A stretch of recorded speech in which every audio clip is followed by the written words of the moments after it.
Hello， 大家，你哋見到呢一幅圖就已經見到啦，因為今日就係喺大埔發生咗一宗火警，已經升，但係喺晏晝嘅5點左右已經升為4級。消防處咧喺3點02分接報到呢一個消防處咧就接到呢個火警啦。話喺大埔咩處咧？等我睇大概4點左右咧就升為消防處咧就將呢個火警改為4級。咁咧一名消防員咧就喺呢一場火災入面喪生啦，同埋咧入嗰度咧就係4死3傷嘅嗰度發生咗，同埋咧嗰度咧就係連燒着咗4棟大廈，而到目前為止咧仲燒緊嘅。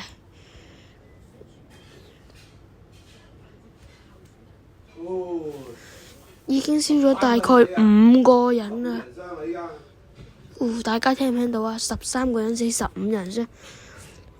我哋過多一陣就報呢一個嘅現場情況俾你睇啦。好，開片。沙田消防局嘅何偉豪隊員呢，佢係負責細搶救車嘅隊員咧，係前往去進行滅火救援行動嘅。佢大約喺下午3點01分到場，喺地下嘅地方進行滅火救援行動，直至到3點半嘅時候呢，佢呢係失去聯絡。咁我哋已經啟動相關嘅程序去揾阿何隊員，直至喺下午4點01分，我哋喺宏福苑宏昌樓嘅對出一個空地呢揾到阿何隊員。何隊員當時面部有燒傷嘅情況，隨即救護同事呢係向佢展開急救，使用呢個心肺復甦法。咁隨即呢，隊員呢係由救護員將佢呢送到去威爾斯親王醫院。佢喺下午嘅4點45分，經當值嘅醫護人員呢證實佢死亡。我喺呢度代表消防處向何隊員嘅屋企人致以最深切嘅慰問。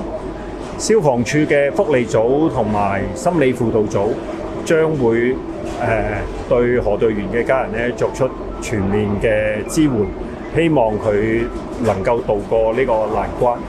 至於火警現場嘅情況，我哋好快咧喺大埔現場咧係會作出簡報。同時，火警喺較早前咧已經咧升咗做咧5級嘅火警。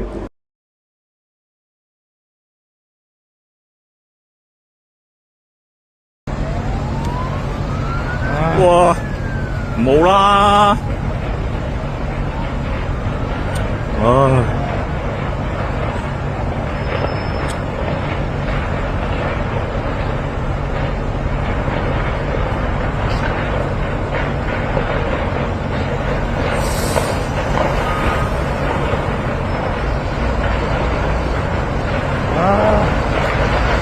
而家最新消息有13死15傷，而且消防處呢就喺6點22分將火升為5級。今次大埔宏福苑嘅火勢呢，就係可以同，而且今次呢個大埔宏福苑呢，係可以同呢個1996年11月20號嘅嘉利大廈，即係而家嘅佐敦匯嘅5級火勢呢，係可以有得相比嘅。好，我就係講到呢度啦，咁你哋如果想知就睇埋落去啦。